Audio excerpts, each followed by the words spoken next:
So many people have asked if it's best to clean from the top down or the bottom up when you're cleaning a gravestone or a monument. The bottom line is this: with D2 biological solution, you can do either. It makes no difference. The fear with cleaning from the top down in architecture is that when you rinse off the staining from the top, it can become etched into the bottom of the structure. But when you're using D2 biological solution, nothing ever etches or infiltrates in, and the D2 will do its best work when it's allowed to dwell on the material, the stone or masonry, for a long period of time. Therefore, it's more logical to wet the stone down with D2 and then clean from the top down, rinse it, because it's just common sense that you'll see it rinse clean as you're rinsing it. Now, cleaning from the bottom up is not harmful, but it's not necessary when you're using D2 biological solution. Today we're going to clean a marble gravestone, a marble monument, and we're going to use basic tools and a set that is available from Atlas Preservation. So we're going to get going here. We're going to use the D2 biological solution, which is the top cleaner in America for historic monuments, gravestones, and it's also used extensively on historic architecture. It comes with a spray nozzle that you just simply screw on the top. And so all we have to do is spray it on the stone.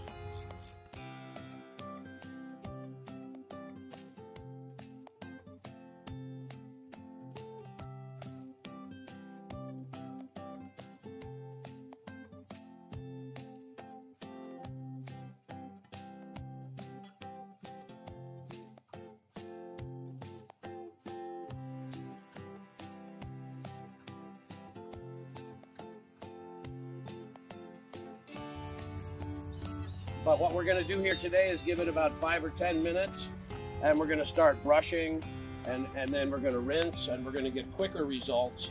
And then there will be also a residual effect. It will keep cleaning after we leave.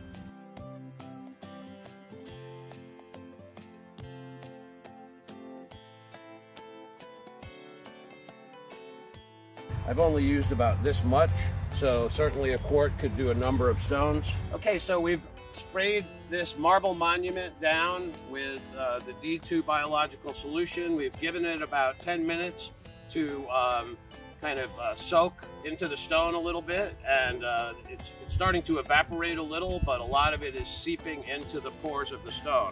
And so we're just going to talk about brushes and sprayers and things for a minute, and then we're going to get going and clean it. And so this is a really good all-purpose brush. It's called a Fender Brush. This is a synthetic fiber, and we sell it in the kit that we make, and it's made by Magnolia Brush Company, which is one of the last major American brush manufacturers based in Texas. So these are made in America. We always try to source made in America products when possible. We have a smaller brush here. We have a number of different versions, but this is called a Grout Brush. This is a little stiffer. It's also a synthetic bristle, but I want to be clear that we're not going to use any metal brushes on this, and we're going to be sensitive to the stone. Now also we have a nice soft plastic. When I say soft, meaning that it's flexible, and so that when we use this scraper, if there's raised lichen, which we're going to in a moment, the scraper is going to wear away quickly. These are disposable, and so the idea is that these wear away and the stone doesn't. A Smith sprayer is an excellent high-quality sprayer with a lithium-ion power pack pump on top. Very innovative. These have only been around for about a couple years, and they're extremely popular. They run at about 24 pounds of pressure, and it's self-regulating, and it's adjustable nozzle. And with this sprayer, you get 5 different nozzles, and these are just really excellent sprayers. So we're going to get going here now, and we're going to start by just putting a little more water onto it. And so I'm going to go from a stream here into more of a mist, and we're going to just re-wet this down a little so it's really well saturated, keeping the D2 all activated. We're going to come in here with this plastic scraper, and we're going to see what it takes off. You can see a bunch of this lichen is coming off really easily. It's almost melting away.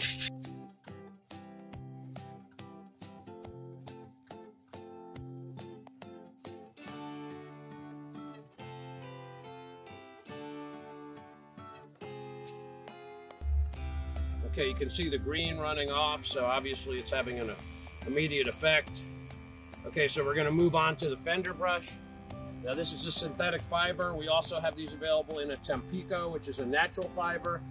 Tampico is a little softer when it gets wet, but they're both really good brushes, and so we're going to use the synthetic brush today.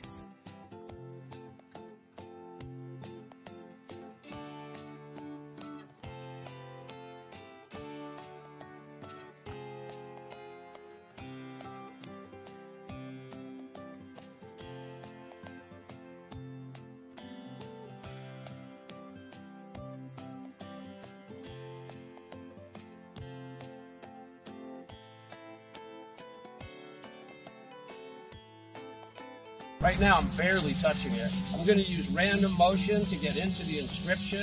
I can do like figure eights, I can do circles, but the main thing is you don't want to just go like one direction because it won't really get into the inscription well that way.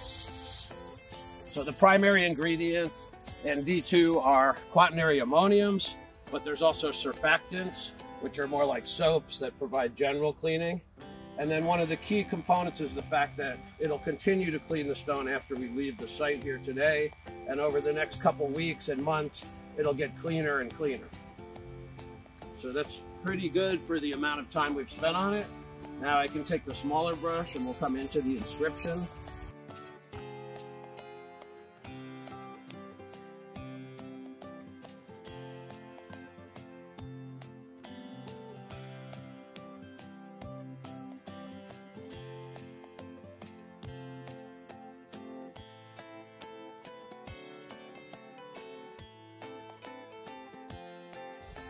So whenever we see green coming off, we're getting an obviously immediate cleaning effect. And it's still a little spotty. We're right under a pine tree here, so there could be certainly things coming off of the tree that make it a little more tricky to clean it.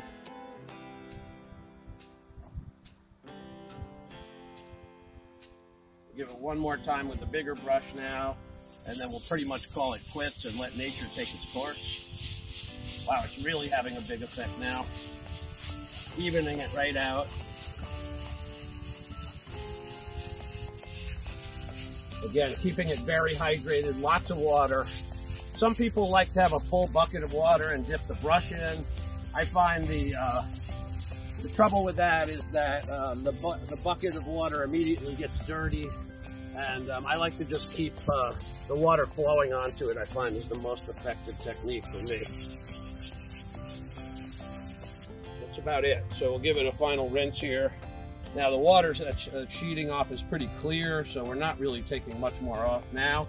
So nature has to take its time and eat away the biological growth that's under the surface, and then the stone will be allowed to come clean again.